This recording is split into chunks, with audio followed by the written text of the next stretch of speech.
Dr. Amanda, we can't hear you. Great. Thank you, Christine. So I was just saying, welcome. You were just hearing a couple of cuts from an album that focused on Phyllis Wheatley, the first African-American to publish a book, 1774. Someone who was brought here to what is now the United States as a child at the age of 6 on a slave ship. And it's part of our heritage, it's part of our legacy. She is part of one of our ancestors. So today we're here for something really special. And I'm going to get us started, even though I know folks may come in as we go. I'm just going to go ahead and get us started. So we're here for an intimate conversation and exploration with Christopher Yogi Rev Sims. How we're going to do this is I'm going to introduce you to how I met Yogi Rev, and we're just going to let him start, with what he wants to say, to just as a way of saying hello. And then we're going to enter the conversation by first going through the body and the breath. And then after we do that, then we'll get into more words. So you're all 100% welcome. I'm glad you're here. You're the perfect people to be here for this conversation because you're the ones who came. It was intended to be a very small group so we could be intimate and take some chances, with each other. So I met Yogi Rev when I was on the beach at Martha's Vineyard during Black August, which is a time when a lot of Black people descend on Martha's Vineyard, which is normally a very New England, not so Black kind of space. And I went to this thing called BET Her, and it was sponsored by BET Television. And it was a very beautiful Black Englishman who was leading us through some kind of movement, and it was called BET Her. So there's a lot of Black women there and a few men.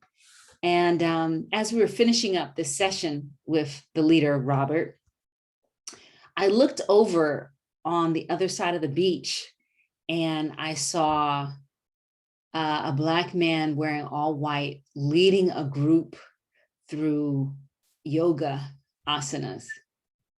And I remember thinking, wow, I wish I could be in that class. I felt like there's something happening over there. It wasn't BET. It was something that felt more elemental and grounded. But, I left because I wasn't invited. I didn't know how it worked.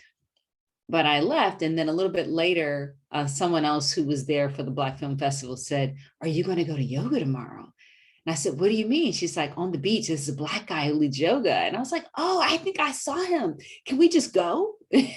She's like, "Yeah, as far as I know, you just show up." So that I think it was that next day, Michael and I made a plan to get up like around sunrise because he wanted to play to the ocean. Michael, my husband, wanted to play his violin at the ocean. And I was like, yeah, I'm gonna go with you because I don't want to miss out. I mean, sunrise, something could happen. I want to be there for something. So we get there, Michael plays the sunrise. I'm feeling this movement coming through my body. So I just let my body move with the movement. And then I'm pretty much done. And I go to the car to wait for Michael, who makes friends with 1,000 people, apparently, who were there for sunrise, listening to him play on the beach. So anyway, finally we get in the car and I'm like, we got to hurry, baby, because I need to go, get myself together because I heard this guy's coming out for yoga at 8. So, we get back home, do what we got to do, come back. And there we are, we get on the beach and we get to experience Yogi Rev. Just what I want you to do is just take a moment to imagine maybe 50, 100 Black people on the beach, all different colors, ages, body shapes. and a few people, other ethnicities thrown in, and who are just getting some. They are just letting this man help cue them, point them towards something. And after that first experience, I was like, we got to come here every day. We're back. We're coming back every day. And I think after the second or third time, I went up to Yogi Rev and said, would you like to have lunch? Could we invite you to our house for lunch or dinner or anything? And, he was very kind, a little aloof, but eventually he accepted an invitation to lunch. And so that's what began an exchange. So Yogi Rev, welcome. Thank you for being willing to be in this exploratory conversation with me and us about racial justice, about human emancipation, about freeing ourselves and others, all of that. And, giving us a chance to get some, and even to talk about what is that something that we're getting, So thank you for being here. And now I just open the floor to you to see what you want to say before we do something in the body. Thank you, Dr. Kemp. You are one of the most generous and kind people I've met ever. And I'm grateful to you for not being what was described as a lot that went on at Martha's Vineyard this year, which was a lot of hype. A lot of people said a lot, promised a lot, thought a lot about a lot of different things, but you said what you meant and you meant what you said. And it began there and it continues here. And I'm grateful to you and for Dr. Dumanis for your warm hearts and how you've opened up yourselves and your resources to me to share in and with your space. I'm grateful to the opportunity, and I'm hopeful that your invitation for me to come to this space bears fruit that will be meaningful to all of us planet walkers. Yes, I'm just getting rid of my, I find myself very distracting. I just got rid of my self view. So now I can't see me. Good. So, Yogi Rev, one of the things why I'm so moved by you, what you point us toward, is because my meditations have been telling me that we need to go through the body to get to the heart, to then drop into the insight, rather than go from the mind and think things through and have little arguments back and forth with ourselves or other people. So, so that's why everybody, I invited Yogi Rev to just help us to tune into the body so we can make that transition ourselves. For me, there were 1,001 different approaches we could take to tap into the body, if you will. And I'm going to ask that you would just do two things wherever you are, just real quick. Don't worry about the camera or anything. Just stand up where you are. Just, if you can, just stand where you are. Wonderful, right there. Raise your right leg up and just shake it. Just shake it. Just shake your right leg. Just shake it. Yeah, just shake it. Just shake it. Just shake it. Just shake it. All right, sit that right leg down. Now shake that left leg. Pick that left leg up and just shake it. Shake it, shake it, shake it, shake it, shake it. Is all good? Right. And now just put that left leg down and just extend both arms straight up. Just lift the arms straight up, high and lift it up. Wonderful. Reach up. And if you can, just come up onto a little bit of the toes, all the way up to the toes, and just imagine your fingertips in the ceiling or up in the sky. Take a deep breath right here, full inhalation. Now exhale, slowly bring the heels down. Extend the arms out to the sides. with the palms facing up. Relax your shoulders with your palms facing up. Close the eyes for just 1 second. Have a sense of the palms facing up. Just sense the feeling in your entire body with your palms facing up. Now, very gently and slowly, turn the palms down. Notice you, notice your body inside and out. What happened? There was nothing that I wanted you to be pointed toward, but just awareness of yourself. Now, one more time together, right where you are in your space, gently, slowly turn your palms up, just like that. Wonderful. Now be open. See, there is a sense of openness within you already. Yes? Palms are open, almost vulnerable, but be open. Open to that mystery because you're open to everything right now. As open as you possibly can be with the hands, with the body. We'll get to the heart momentarily, but just feel that. Now, gently and slowly turn the palms down and feel the difference. And release your arms down to the sides. Nice. And come back to your seats. Sit comfortably again, just where you are. I want you to be lifted up through your spine with your feet grounded to the floor, goodly. Lift up through your spine. Try not to slouch. We'll slouch a little later. Just lift up through your spine. Lift up. Just feel where you are. Lift up. Let your hands be relaxed, either on the arms of the chair, on your legs, wherever they can find relaxation. Just be long and lifted in the spine. Now, begin gathering yourselves to this place, to this room, to this space, and just be here.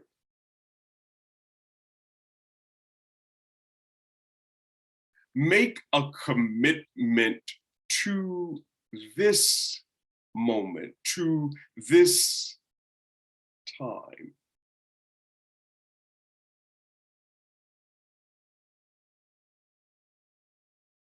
The body is here. Now, the mind. Give your body permission to be here.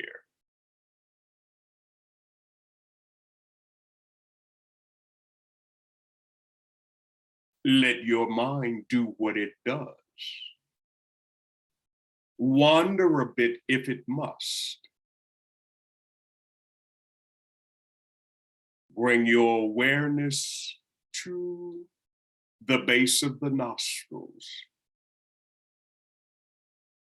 and breathe, inhaling and exhaling through the nose.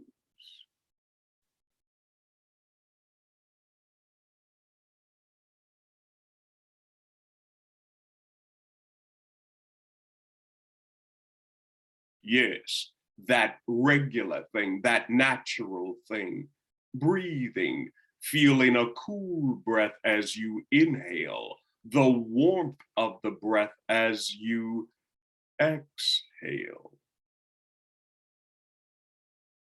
No hurry. Let the breath be smooth.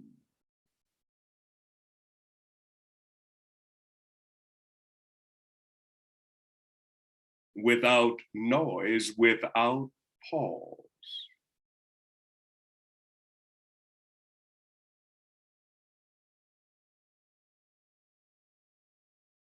Bring your awareness to your abdomen as you inhale. Sense and feel filling.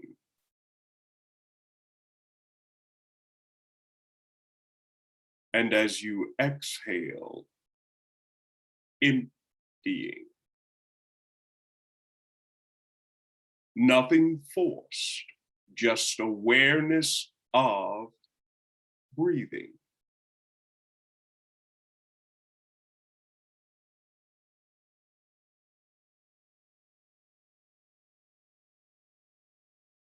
Now, together, let's begin exaggerating the breath just a bit, inhaling deeper. Feel the belly expand like a balloon. And emptying.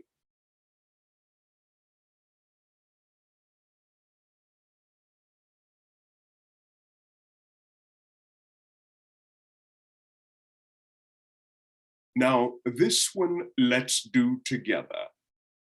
Very exaggerated. Inhale. Just keep inhaling. Inhale. Fill yourself. Inhale. Don't stop. Inhale. Take in as much as you can. Inhale. The belly fills. The chest fills. The throat fills. Inhale. Fill, fill, fill, fill, fill, fill, fill, fill, fill, fill, fill. Hold it. Notice every cell in your body screaming, wondering what is going on. Why isn't the breath flowing? Feel that cellularly. Hold it and exhale, release. Noticing how the cells respond so quickly. Nice. Nice. It doesn't work consecutively, just breathe. The body is aware.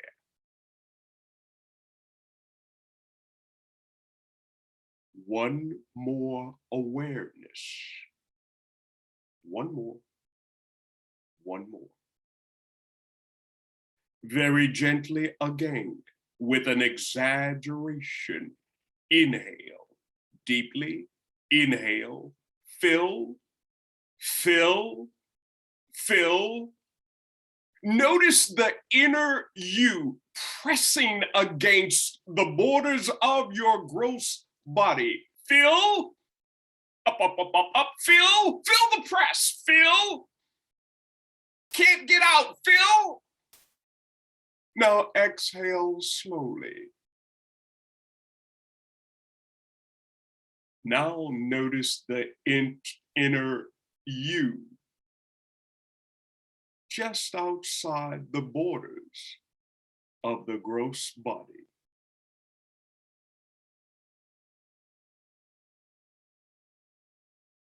Be here fully. On a cellular level and in an expanded sense, even beyond the borders of your body.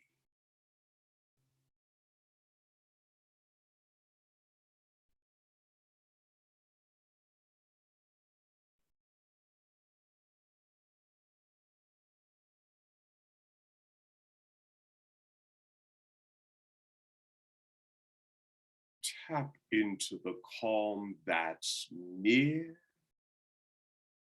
and slowly open the eyes.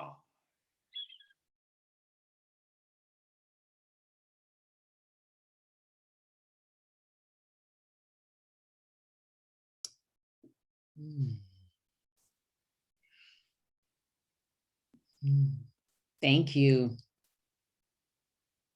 So before we go into more of the conversation, I wondered if folks could just say, so there's just a few of us here, if we could just say your name out loud and kind of what that was like for you.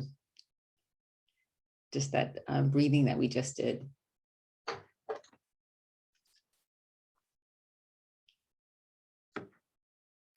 Feel free to unmute yourself.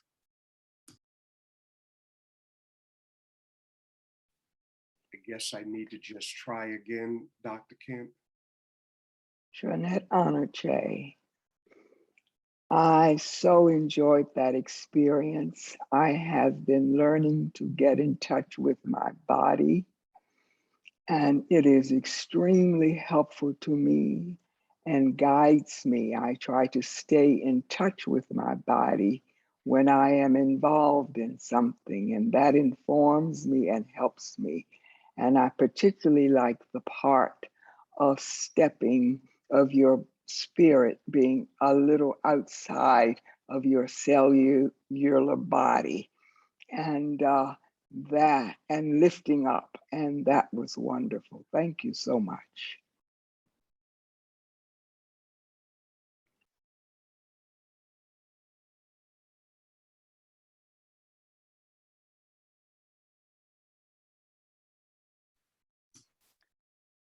Okay, I'll go next.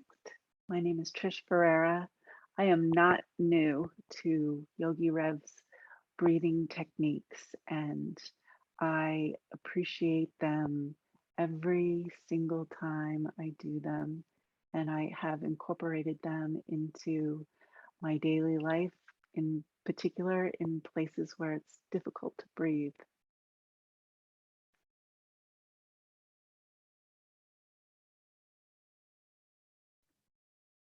Hi, I'm Christine Shepherd, and I feel calmer. I feel much better. I was feeling tired, and when I'm tired, I feel anxious. And yeah, that really lowered my anxiety. Yeah, there's nothing like a deep cleansing breath. Yeah, so true. Salutations all. Thank you for the invitation. Yogi Rev, thank you for that ritual. For me, it was like a baptism. As you have said, Madam Christine, about just the cleansing.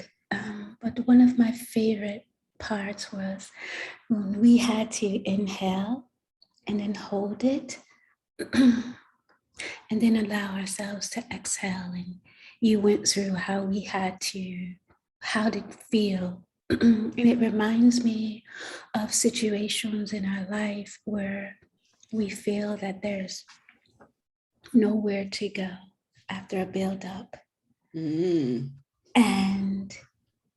But then with letting go, everything flows and feels and puts us in the correct position we need to be to carry on. So I'm just humbled and grateful for the baptism, because God knows I needed it on this day. So thank you so much. Oh my gosh. Antoinette rocking the head wrap. Oh, so beautiful. Okay, Yogi Rev, I turn it over to you. Did you want to start us off? Would you like me to ask you a question first?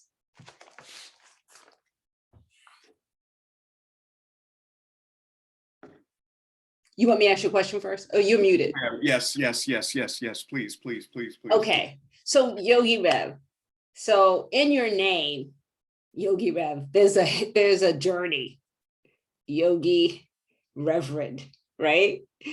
I have not often seen those things together, especially coming out of a Black church tradition who's also someone who's also a yogi. And so I guess I just wonder, is there anything you want to say about how those things live inside your body, or what they help you to bring forward to people? What's interesting, Dr. Kemp, is I did not put either of them forward, as it were. Certainly, the Rev part is of a time period, and the Yogi part is of a time period. And you've been the one that have said it the most, articulated it the loudest, and almost branded it. Oh, I apologize. Okay. So those two Okay. they've been put together by you in that sense. But as you said, they do have a story. Mhm. So Got you. yeah. Okay. Okay. Fair enough. Fair enough. And I guess I'm thinking about, because I met you in the context of yoga, and but I've taken lots of yoga classes, and I didn't feel the same way. So what I heard you say is that you could take these yoga, the things that you lead us through in yoga, the postures, the breath, you could translate them or transfer them to your life. So, I guess I wonder, is there an example of something? Antoinette kind of started us in that direction when she talked about the breath, but would you have more to say about how you can take something like anything that you teach from these postures to transfer them to your life? The type of yoga that I teach comes out of the Himalayan tradition. It's called Hatha Yoga. And many times persons will say of Hatha Yoga, he holds the poses too long. And what I like to say, we take our time getting into the pose and then allowing the pose to get into us. And my objective in teaching yoga is hopefully that it not be just a style of life, but a way of life, in that increasing the size of the mat, where we are in poses and postures and holding them, getting into them, becoming them. Sometimes it's difficult, but if we can learn to breathe there, we can learn to breathe in difficult places off of the mat.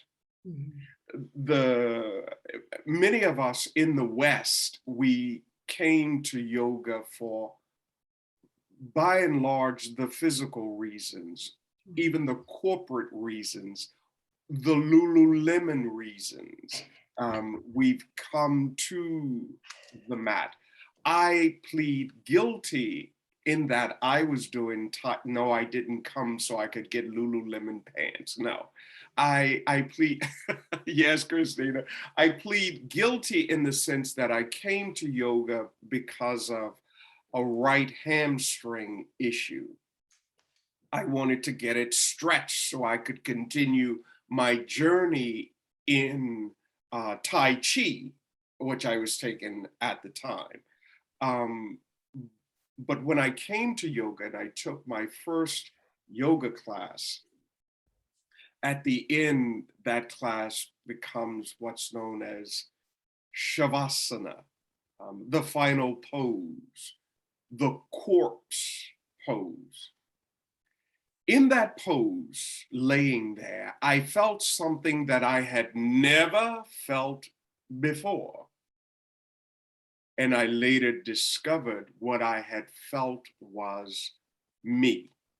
I felt my body in a way I had never felt it before, and dare I say, for the first time. We don't pay a lot of attention to our body beyond prepping it or cleaning it or whatever, until if you get a bite, a sting, a fall, a scrape, you're there. You're there. You're all there. It hurts. It bothers me, or whatever is going on. You dial in. But what I discovered with yoga early was my body as it was, and the journey began there with it. The studying of it, just to throw out the words for the purpose of this discussion, there is asana, there is that means poses, that means that's the posture word that is suggestive on every pose. Like if you're standing in tree pose, in Sanskrit, it's tada, tadasana. All of the words end in asana. Mm. Now that word asana, through its etymology back through Sanskrit and all of the ancient writings, means to sit. But it is not just chair sitting. The sitting was suggestive of stillness. So that incorporated into the understanding of holding the pose is finding stillness in the position wherever you are, and then translating or transferring that into your existence off the mat or in or on a larger mat of your existence. Mm-hmm. Mm-hmm. So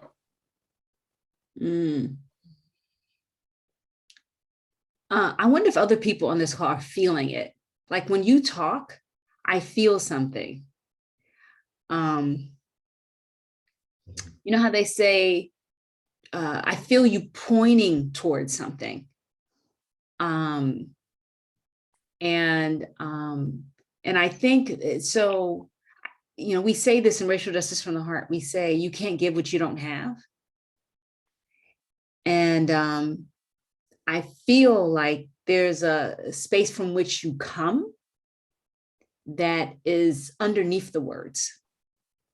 The words are just pointing us towards something. So I just wanted to say that out loud. I feel like, to me, that is the fundamental thing, is where you're coming from. And the words are just helping us to ride with you or to get on your bus. And there are things that you say when you are, you know, leading us through asanas. One of them is, I'm with you, girl. Like we're doing something. And when I have worked with you, I don't look at other people because I'm too busy doing my thing, right? But you are obviously looking at other people, you know, and you say that to people. And sometimes it makes me emotional because I feel like, okay, I have an interpretation of what that is.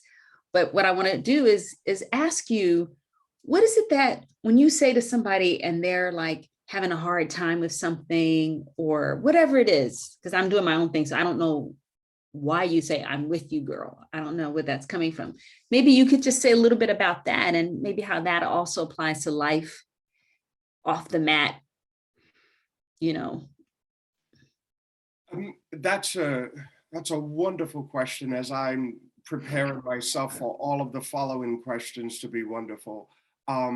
Being with you, that comes out of the first lesson that I teach beginners in yoga. Is the first lesson is to be present. That's the first lesson of yoga, to be where you are at that moment. And I like to say often that we are all headed toward the perfect asana. And by and large, we are experiencing the perfectness of it today in our body. Whether your knees are bent or whether your heels are down, whether your back is bowed, convex or concave at the wrong places, whether a wrist is an impingement. At that moment, sometimes there's a person struggling. And I want them to know that they are not alone in that struggle. I am with you now in your struggle. I am with you where you are. We're here together now. Whether your down dog is perfect or whether your down dog needs lots of work, but it is the perfect one for your body, and I am with you in it right now. And so I'll say that to an individual, that they not feel, not just so they not feel, but they not feel alone. I can't get that. That's why when I teach, it is not mine to teach from models. It is mine to discipline myself for better cues, because all of our bodies are different. All of our journeys are different. All of our pains are different. And if you are seeing what's considered perfect, you may think, I can never get there because this impingement I'll never lose. I've always had this problem with my hip, or I hurt this leg so long ago. Hey, and by the way, I came to yoga over 20 years ago with the bad hamstring. Guess what? Still bad.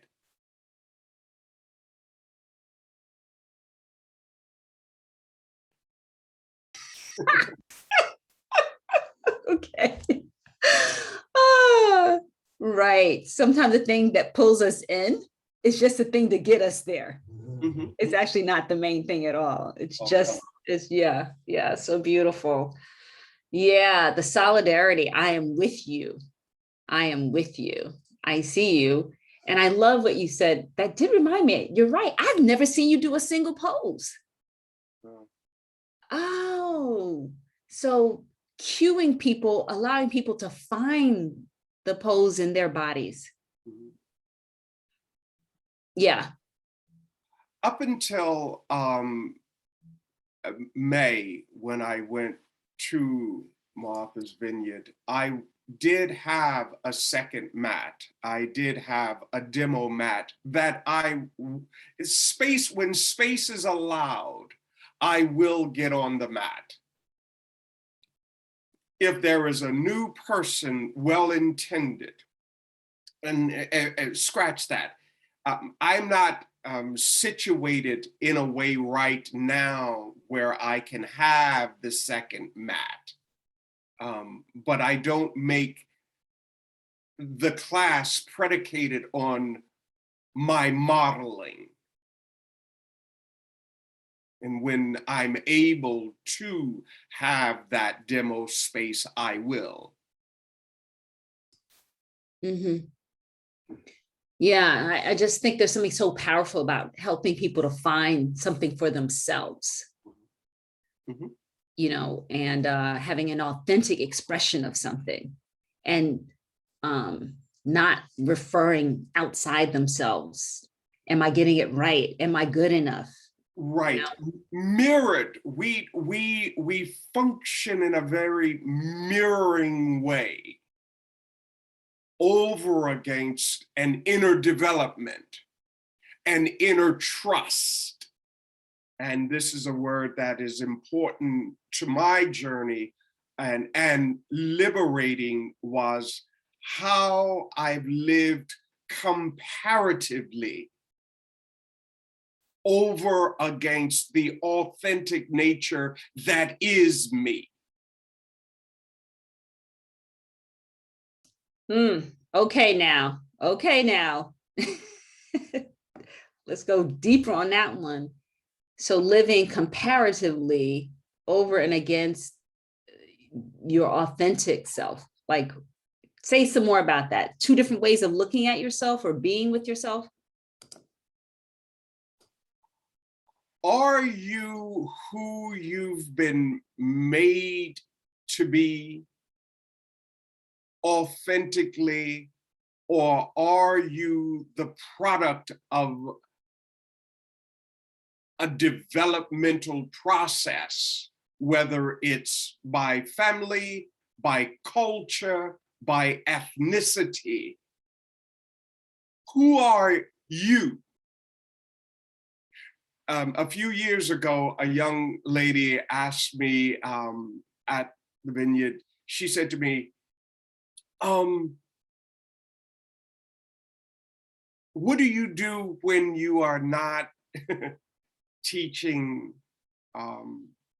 yoga on the beach? Because she's saying she figured I wasn't there all year and just smart enough to know I wasn't. And I was very hesitant. She's about 21 years old, I guess, 21 or something. She's in college, later years of college. And I thought about it, how to answer that question as truthfully as I could. I says, don't take this the wrong way, but I mean it exactly the way I'm about to say it. And I said to her, whatever I want to.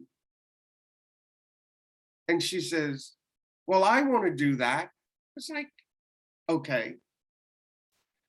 And she says, how I got here was, you won't be able to do, this is what I said to her, what you want to do until you do what you are supposed to do. Now, this is just me and a young lady reflecting here, and I'm sorry that this is being recorded, but I have no regret. No, please continue. I have no regrets about it. It's just, I say what I say and I stand by what I say, but I don't ever want it misconstrued or taken out of, just blown up. My point to her was, doing what you're supposed to do by those giving you instructions of going along is filled with lessons. We're not situated in a way from the beginning to just do in a civil society all that we want to do. But the supposed to do teaches us some things. Whether it's home,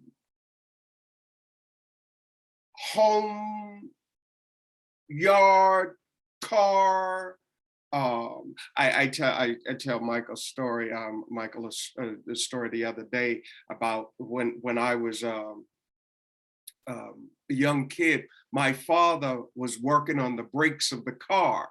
And he had me to get a wrench or something, and I couldn't find the right wrench that he wanted, and he got it and came back to the car and was fixing the brakes, and he says, you better learn how to do this or it's gonna cost you.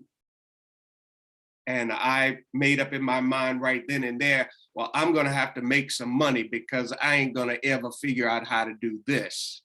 He was giving me some of the supposed to do's, but there were some things that I wanted to do.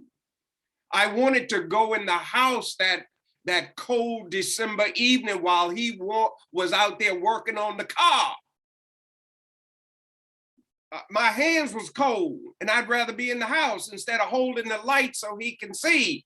But I was supposed to be there, if for no other reason to tell you all about it, because I sure didn't learn how to fix no brakes. You see, supposed to do. So what I wanted to do was always becoming. I wanted to fly. And I'm still working on it. Levitate, I'm still working on it. There are a number of things that I want to do, and I'm trusting that I've learned well enough of the supposed to do's to go forward. And so we can get caught, Dr. Kemp, we can get caught up in what we're supposed to do and miss our entire lives living the supposed to do without ever fully embarking upon what we want to do, which I hope for all of us is the thing we've been created to do. If I'm making Okay. Okay. Now I know some people on this call are knowing why I have insisted on the name Yogi Rev, but I'll keep moving forward. You say gentle is not easy in your gentle yoga class.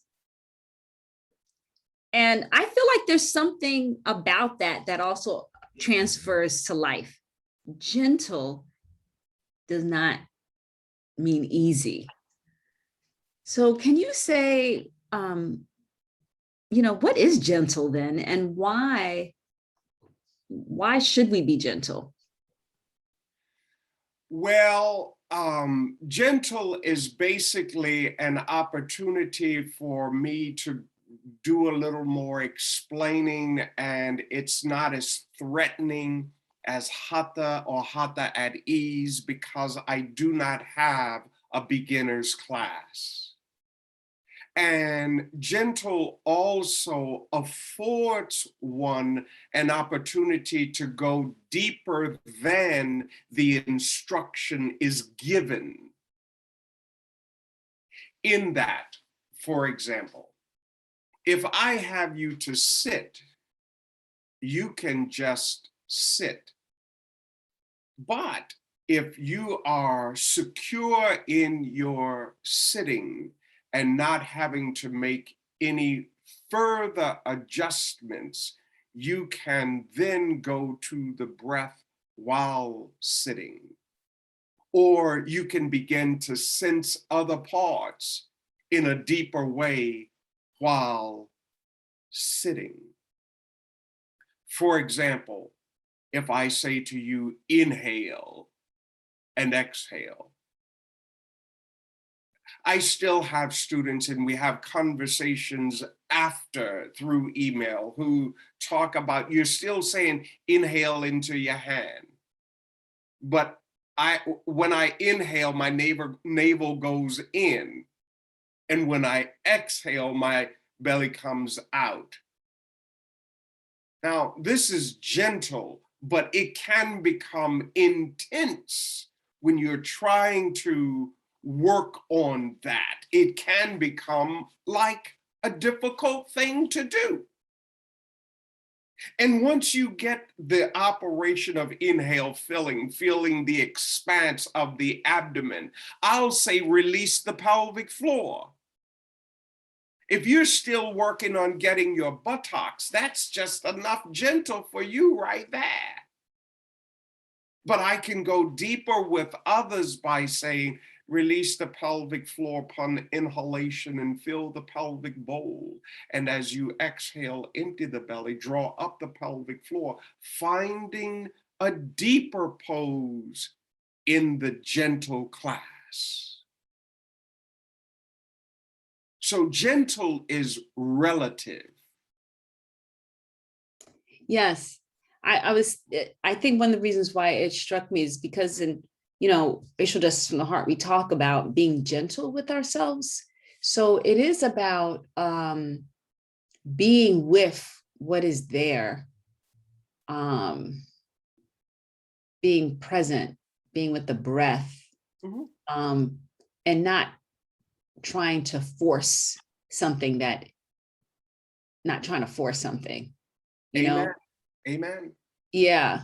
And so when we think about like racial bias, when we think about internalized white supremacy, things that just saying the words kind of cause little pieces of my body to go clench, tension rises. Mm-hmm. And so if we're being gentle with it, we want to be able to see it, without trying to kill it, or without trying to stamp it out. We want to be with it in a gentle way. And what I hear you saying is kind of go deeper. And when you gentle, you can do one thing, like you can sit, and as you get that together, then you can go a little deeper level and you can get your pelvic bowl, then you can go a little deeper level, you know. So that's just what I'm hearing when I'm thinking about transferring it, you know, for what's happening over here. Mhm. There are times, and there are people who practice yoga who will come to a hatha class, and that's a gentle class for them, because I don't put them in a wheel upside down or on the handstand, you know. So they're, what we're doing, and everybody else is huffing and puffing and screaming. They're like, this is gentle, you know. So it's where one is, and one being understanding one's self in that space. And I want to create enough space so that the one who comes for the gentle instruction will not feel as though they've been misled in coming and then worked hard. And I want the one who can do more to, if they choose, go further. You know, but I'm not attending to them. This is a gentle class. I can point you in a direction where further is, but you know, that's not what we're doing here today. So a true practitioner, one really seeking, I've had a class, and Trisha's an example of that. I've taught a class where people have said to me, they've met me in the hallway, they've said, well, I can't come because, you see, I have a boot on. You know, I've fractured my, you know, ankle or twisted my ankle, and I can't do anything. I'm like, really? Why? What? The first lesson that I teach in beginners is being present. And I teach how to sit and be present. So I says, you come to class, and I built a seat for her. Now, that's your yoga for today, is to sit in the class. And I had not at that point, but if she had been through a beginner series that I teach, you sit and you breathe, as have been taught, which is lesson number 2 before you even get to poses. Because poses come and go. Wrist hurt, neck hurt, bellyache, back hurt. That can happen any day of the week, and you cannot do the asana. But in my class, the first thing we do is be present. Let us begin gathering ourselves to this place, to this space, and be here now. Yes. Lesson 2, let us begin observing our breath, inhaling and exhaling through the nose. Is your breath smooth, or is it choppy? Is your breath deep, or is it shallow? Let's find it being smooth, even deep, without noise, without pause. Now, sit there and breathe for the next hour. Would you consider that gentle? Yeah. Well, I consider it simple, but Yeah. it might not be gentle. I wouldn't consider it easy. Let me put it like that. That's the point, you know. Yes. Of where and of what yoga is. Yes. Yes. One other thing I want to ask you, and then I would totally welcome if someone else wants to ask a question, you could just raise your virtual hand. But here's something else I've noticed about you. There we're at the beach doing what we're doing, you know, I'm totally out of shape. So, you know, doing what we're doing. And what I hear you saying is, you're wonderful. You're beautiful. You're looking good. And I've been thinking about this, like in the world of racial justice, you know, affirming ourselves and affirming other people. Like, I've been thinking about, so in Racial Justice in the Heart, we practice acknowledging ourselves. So we acknowledge ourselves. So, I acknowledge myself for, rising and being here. I acknowledge myself for having the courage to ask you to have lunch with us, acknowledge ourselves. I acknowledge many things you could acknowledge yourselves from. So that's just part of the journey to self-love in some ways, and self-compassion. It's just by acknowledging yourself and checking in.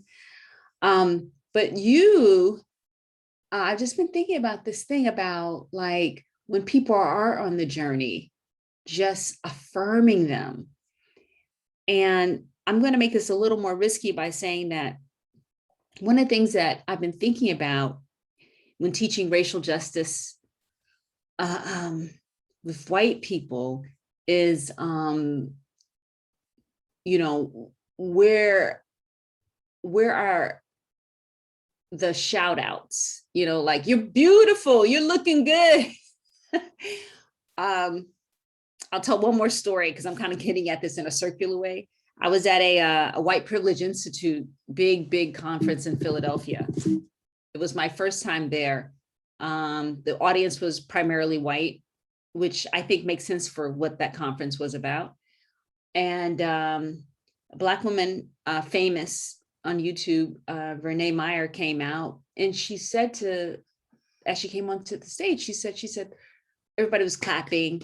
And she said, look at you, you're so beautiful. And there was such an awkwardness in the audience.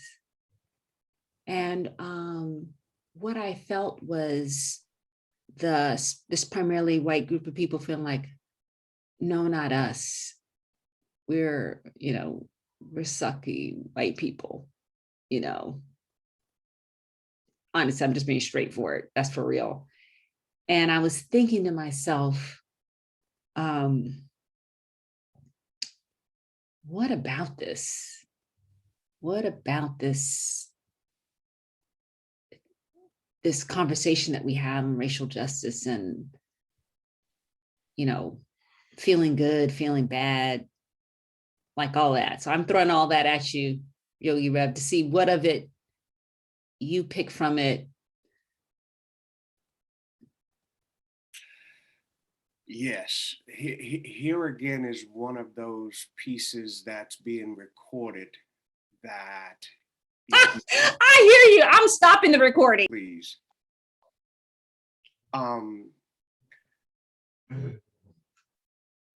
As I said, I'm 59 tomorrow, and I've grown tired of the race conversation. It's exhausting. And it is distracting to the fullness of human potential. How many people, how many generations of people have been wasted with this distraction of race? A bunch. The issue is not just to fix that distraction. The issue is about, what do we want to be as humans?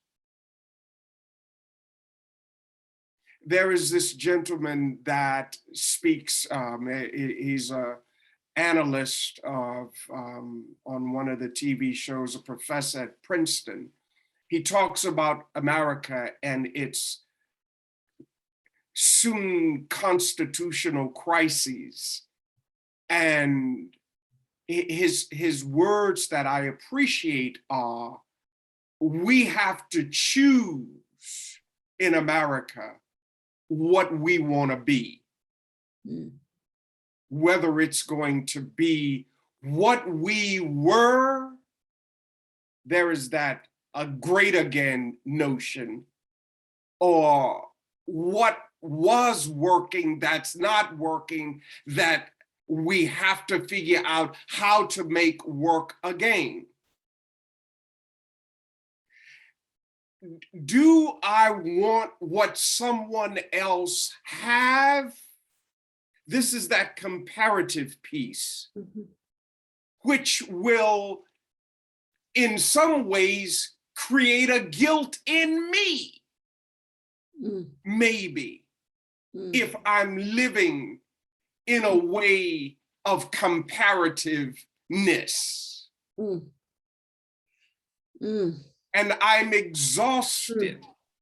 I've put in time. I did an internship at the King Center the year that, with Mrs. King, the year that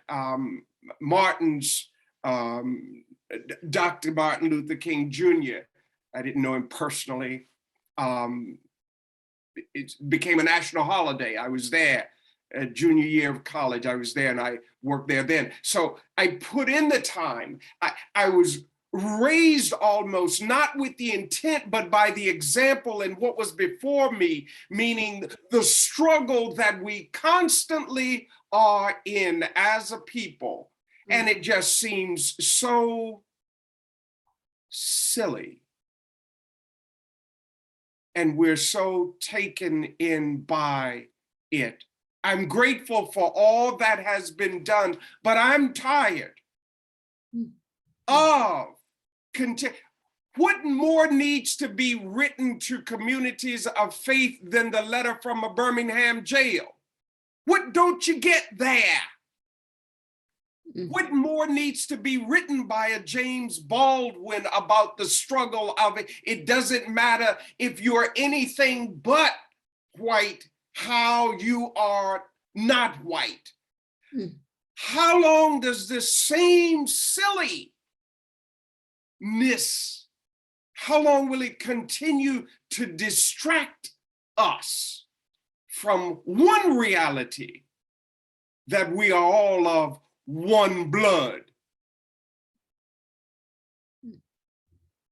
And I'll close with, when I got to this point of exhaustion, and don't be fooled to think my exhaustion doesn't have me thinking, reading, following all that continues to be.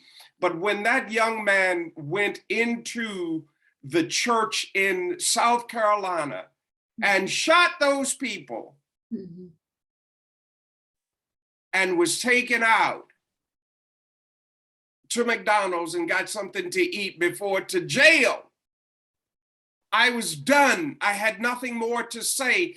For me, it became, the people of that race had to make a decision about who they were gonna be.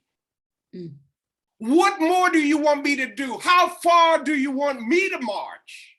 I'm exhausted. I have nothing more to say other than what Dr. King says. Let me quote him from his book, Where Do We Go From Here? Chaos or Community. He said, we've inherited a great house, a world house, in which we must learn to live together. Easterner and Westerner, Gentile and Jew, Protestant and Catholic, Muslim and Hindu, a family unduly separated by culture, interest, and ideas, who, because we can never again live apart, must somehow learn to live together in peace, unquote. Now, his peace was probably the peace that we have all embraced, which was the opposite of chaos. But I have come to this place now in my life where I say, any peace that has an opposite is not sustainable.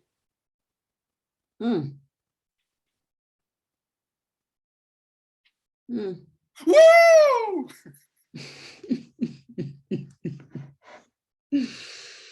Mm, mm, mm, So with the racial justice from the heart, my dear mm. sister, it is, you're working from the perfect place. Mhm, You're mhm, working from the perfect place. Just work from the perfect place and go forward. mhm, But if you are, I mean, if being equal means an equal opportunity to exploit, mm, I mean, really? mhm, mhm, mhm, mhm, mhm, I'm just saying, if I don't want the equal right to exploit you as you have exploited me. mhm, mhm. I'm ready to go past that. Let's, Mm, I speak for me. mhm, mhm. Mm, mm, mm. Um, I love it how you brought us back to this thing about comparative. I have in my notes comparative versus liberation. Because to me, if you're always trying to be better than somebody or you're thinking you're worse than somebody, you're always in that trap. Then yeah, you're not liberated. You're stuck. So I hear you saying, when you said, I don't want to have the equal right to exploit you like you've done to me, you're like, you're like, you have other potential you want to explore. Yes, Dr. Kim, we all Mhm, have other potential to mhm, explore. mhm, We're all pieces in this one puzzle. mhm, We're all gifted. mhm, We're all of us. I mean, all of us. Everybody has a gift. And I'm excited about everybody's gift. mm, All 8 billion of us, if we've reached that number. I heard somebody say it, I was fascinated by it. All 8 billion of us. We're only hungry because we choose not to feed each other. We're not hungry on this planet because there's not enough. mhm, We're hungry because we choose to not feed. mhm, mhm, mhm. Yes. I mean, Okay, I rest my case, Yogi Rev. Okay, so moving moving forward, I want us to transition to something you said to me because our time is coming, we're wrapping up time, but you said to me a challenge. I received it and I found it challenging. Maybe it was more like an invitation. And you said, just now you said all 8 billion of us have a gift. And then yesterday, you told me about an invitation that you made to a community that you're a part of. And I wonder if you could share that invitation to people on this call as something they might consider saying yes to. yes. Hi, Joyce Ann. How you doing, Joyce Ann Washington? I'm sorry. This is recording, so I just want to give some props to Joyce Ann. I'm just joking. All serious. So what you're speaking of, I think we all have a gift. All 8 billion of us And it's important to all of us. There's nothing better than really being able to find your gift. And what is your gift? Your gift is that thing you'll do whether you're paid or not. Just kind of thinking, you're just excited about your gift. And so my teachings or my talkings or whatever you want to call this verbal exchange I have is to help us find our gift, whether it's through meditation, whether it's through, asana, whether it's through, dancing, just try to find it, whether it's pulling out pieces from a poem, out of an epistle, out of a Torah, whatever, to find a centering for us. And I have begun the process of taking a concept that came out of studying on a simple way our engagements out of places of faith and community, how we do it, and mainly how we find excuses to not do it. And so what I came to this concept of is take 1 hour a week when you find your talent or your gift. 1 hour of the same day, of the same week, the same hour, 2 o'clock on Tuesdays. Take that and give your gift for 1 hour for 6 weeks. That's it. That's all. You can't change from Tuesday at 2 to Wednesday at 3 because you made an appointment. No, you must commit to your schedule for those 6 weeks that you are going to do. You're going to give your gift for 6 weeks. 4 weeks is not enough. 8 weeks is a bit long, but I think 6 is just the right challenge.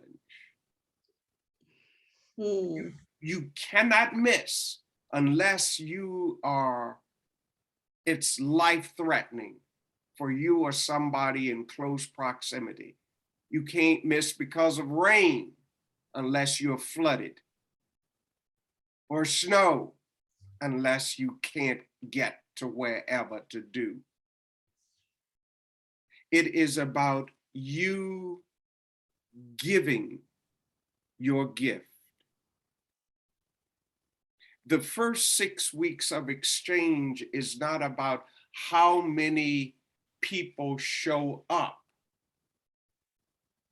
The first 6 weeks is measured in your sense of gratitude for God, for the universe, for chance, for cellular insistence in your body, giving you this particular gift, and you are so grateful that you're gonna give it that day. I've done things, been a part of things, and have seen things from persons standing on a corner with a sign. Their sign said, "God loves you," smiley face. You could stand there with a sign that just says, with just a smiley face, if you don't know your gift. I've had persons in their 90s who could not get out, but she made a pot of beans for the distribution of those beans for 1 hour, beans at 5 on Thursday. where those beans were placed in a cup and distributed until there was no beans in this area. Homework and a sandwich, someone to talk to, a card table set on the street with one flower in it and a pitcher of water with 2 chairs. I'm just sitting here, someone to talk to because I'm a good listener.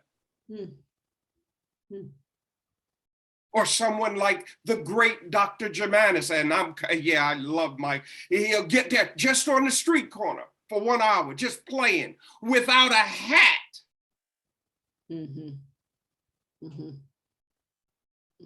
You can do the hat on Thursday and Friday, but on Tuesdays, Mike, you got to give it away.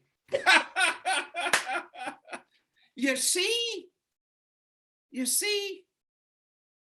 your gift, your talent, that's it, that's all. And it's for not just the church, not just for the temple, not just for the synagogue. It is for people of faith, people of goodwill. It's for all of humanity. Okay, so what I love about this is that Yogi Rev has given a job to 8 billion people, and 2, 4, 6, 7. There are 8 of us on this call. It starts with the 8 on this call. So just think about your gift.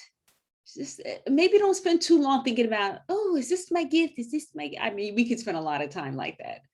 So, but just maybe take a week and then take a plunge. And I'm going to do it. I'm going to take a plunge. So if you are willing to take a plunge with me, send me an email and let me know what you're going to do, or just that you want to take the plunge. Awesome. And if Michael Germanis is going to play on a street corner somewhere, I will let you all know. Yogi Rev, thank you so much. It's 3:15. I kind of said this was a 2 to 3 situation. So if people need to go, I want to give you a chance to go with grace and know that we love you. If you would like to stay for a little bit more for a final wrap up, you are welcome to do that as well. Bye, Michael. I know you had to go. And actually, Yogi Rev has an appointment. So is there anything in this group that, you just want to say out loud? And I just mean something very brief from someone else other than me and Yogi Rev. There's something you just want to say out loud into the space.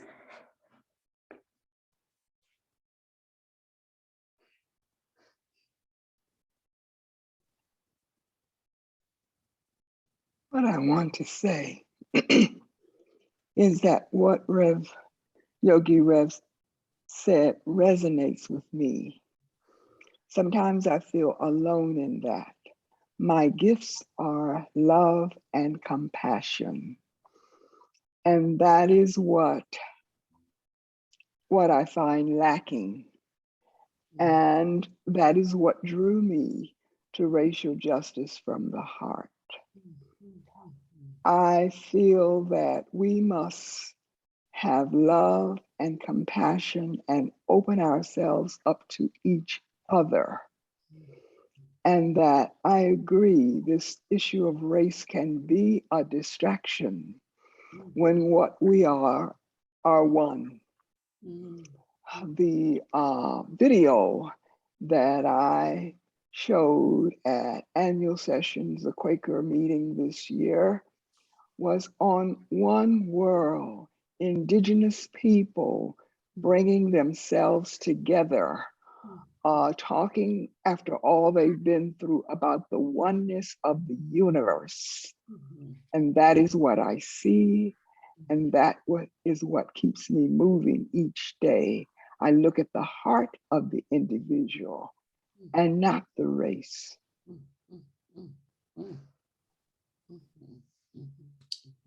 Thank you.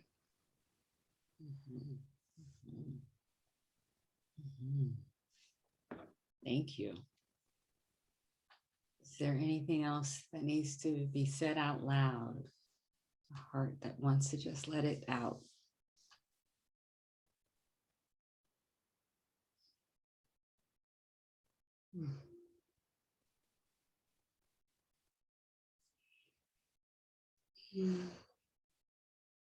All right. Antoinette. Yes, everyone, thank you for providing this space. I just wanted to come forth to acknowledge each and every one of you for compassion and for love and for unity and for grace. Yogi Red, thank you so much for sharing. You know, your girl don't share too much, you know, but I am learning that sharing from Trish can be a beautiful thing. And as you spoke to earlier, Dr. Kemp,